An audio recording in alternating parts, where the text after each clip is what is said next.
your subconscious library, I'm going to call it a library because I love books, but you techie ones can think of it as a database.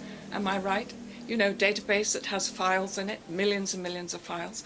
But I think of it as a bookshop like this, only vast, with lots and lots of books. And in those books is recorded every breath you've ever breathed, every heartbeat, everything you've ever seen, tasted, touched, smelled, thought, or experienced since you were conceived. And actually, if you are like me and believe we've had many lives, also past life experiences. That's what's recorded in these millions of books on the shelves of your subconscious mind.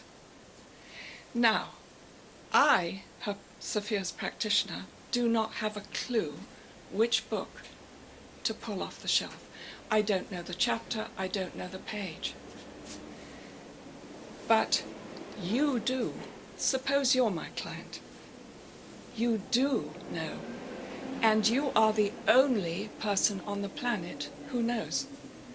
Your doctor doesn't know, your therapist doesn't know, Philippa, your practitioner, doesn't know, your lawyer doesn't know, your mother doesn't know, nobody knows. Because you are the only one who has breathed every breath and who has seen and experienced everything through your five senses. So the books are written by you, really. So why wouldn't I ask you? It would be much more direct and much quicker if I say, let's go down into your library and you show me which book. Now, you're going to probably say... Well, it'd be difficult to find it. Yes, she's right. She can't find it because she's only got her conscious mind that is going to look at trillions of books and go, I've no idea. And what's so lovely is I don't know either. What I'm skilled at is asking her superconscious mind. So now we've got another part of the mind. You know all this. I'm just reminding you. I'm talking and you're listening mostly at the conscious level. You're computing what I'm saying and you're analyzing it and you're thinking about it and agreeing or disagreeing with it. And I'm telling you what I'm thinking. This is conscious. Subconscious, I can't go in there. I don't know what's in my books, really. I can remember some anecdotes, but I mostly don't. And the stuff I don't want to remember, I have tucked away on the top shelf, right? Because it's painful. But right above, separate from those two levels of your consciousness, is your superconscious mind. And in life alignment, we call it your higher self. It doesn't matter, it's just a name. You can call it anything you like. But in a sense, and when I write it, I put the S with a capital S of self, because it is your true self, it's your true nature, it's who you really are. It's not your everyday little ego self that gets nervous and worried and says, oh dear, maybe nobody will come to the talk and will I forget what to say? You know, that's my little self who agitates on the tube coming here. But that's not my true self.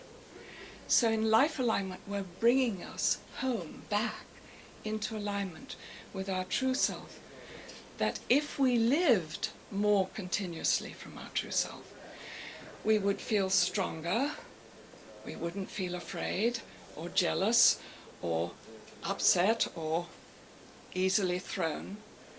It would be very nice. The trouble is, it's not terribly easy to stay there. So the root cause is really a pattern. You can think of it as a pattern. And it's a thought, and with the thought there's emotions, uncomfortable feelings, maybe anger, grief, resentment. You know, these are from wounds long ago, because your pattern was laid down before you were 10. So it's got nothing to do with your adorable partner, or your boss, or anybody else who makes trouble for you in your life.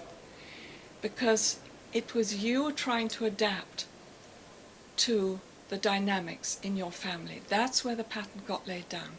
Then, of course, it gets triggered later on. So that's the pattern, and then, of course, we carry it in our body. Now,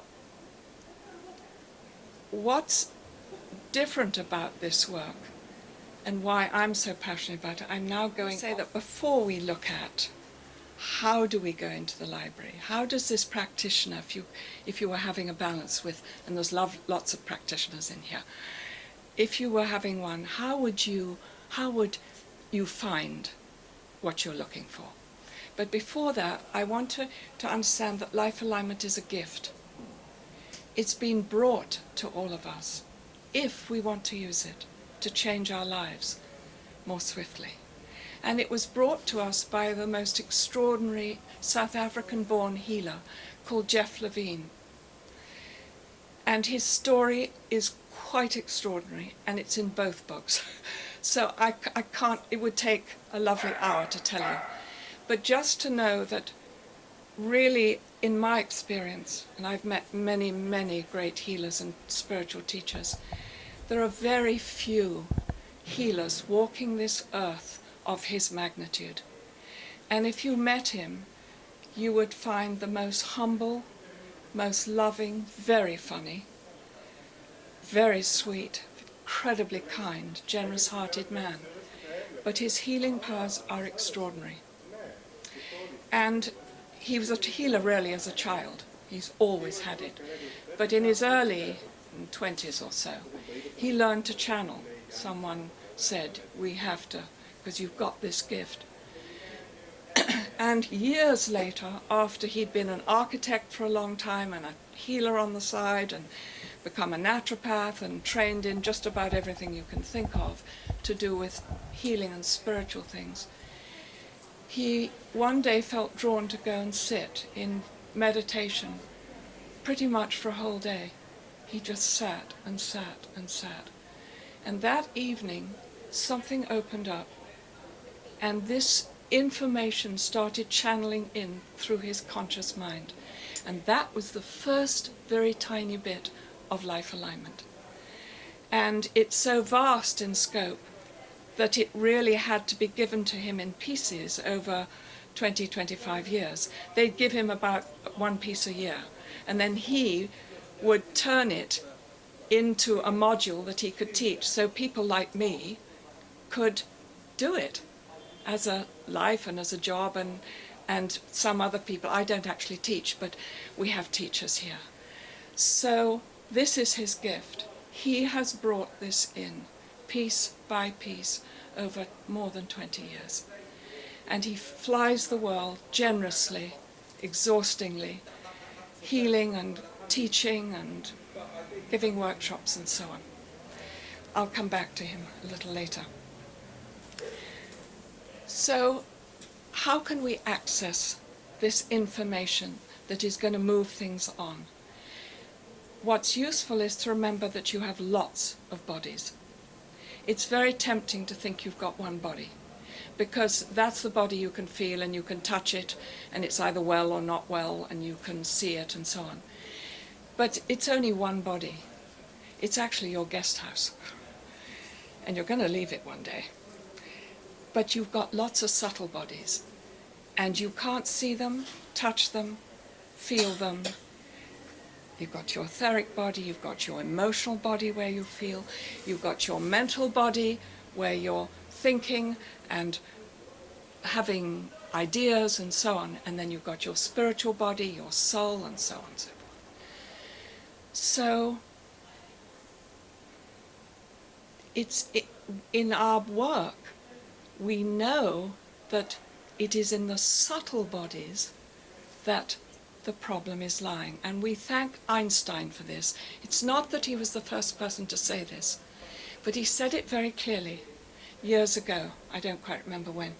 And what he said was, if you want to solve a problem, you cannot solve it at the same level of consciousness or thinking that it was created. You've got to go to a higher level of thought and thinking. It's almost like you've got to forget about your thinking mind and wait until inspiration comes in, and suddenly you go, that's it. Now where did that come from? It doesn't come from the cerebral cortex, the front of the brain that thinks about this stuff. It's coming from a higher dimension. And so it's the same in energy medicine, the same in life alignment, is if this problem is showing at the physical level as a rash, as breathing difficulties, as, I don't know, digestive or whatever it is, trying to fix it at that level, yes, you can take some pills, you can have an operation, you can do all kinds of things, but it might be very slow, and it might not completely clear, because you need to go to a higher level to find the problem. And so in our work, we're working in the realm of the mind, the emotions, the spirit, the soul, because that's where we're holding the painful threads. Our pain of these memories is a feeling. It's not just a picture memory of what happened to us. We have a feeling about it. And it's maybe a painful, sad feeling. Maybe our mother died when we were little. We think of that, it hurts. So that's where we're working with our clients. We're working in that realm. And yes, I'm doing fine. Am I moving too much? Yes, a little bit. It's so patient. It's lovely. Let me just check here. So the tool that we practitioners use is muscle testing. And anybody who knows applied kinesiology in here, muscle testing? Yes, here's a muscle tester. That this is how we can bypass the conscious mind. Sophia's mind has no idea why she can't get pregnant. So we bypass her mind, which is in a terrible state of panic, and I ask her higher consciousness, her superconscious mind, and I ask it, what do I need to work with? What are we working with today? And Jeff, I didn't bring them, but Jeff has compiled lists of hundreds and hundreds and hundreds of body points, different blood cells, different parts of the brain, you name it, and 3,000 emotional pattern words on a chart.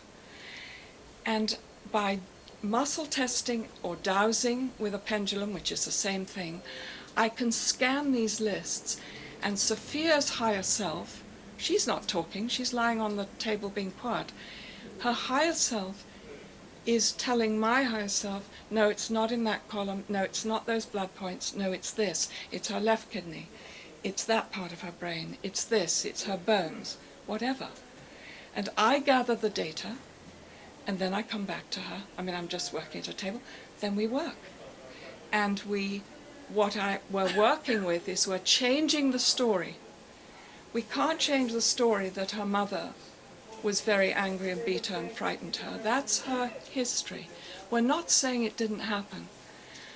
What we're doing in life alignment is helping the client move a few degrees so she can see her mother and this whole thing in a slightly different light.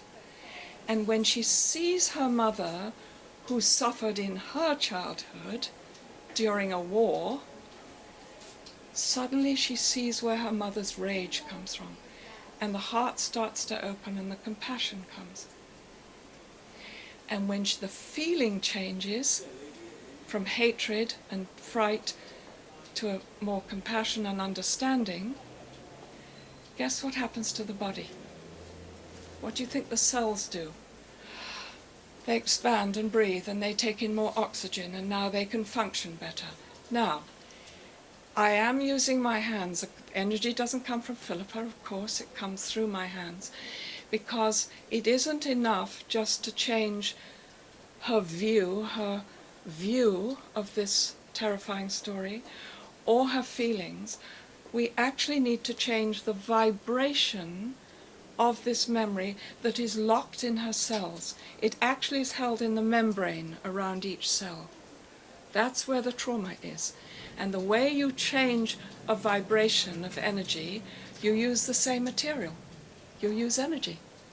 So energy comes through my hands, and we can change By opening a couple of chakras or doorways in her body, we can change very quickly and often instantly.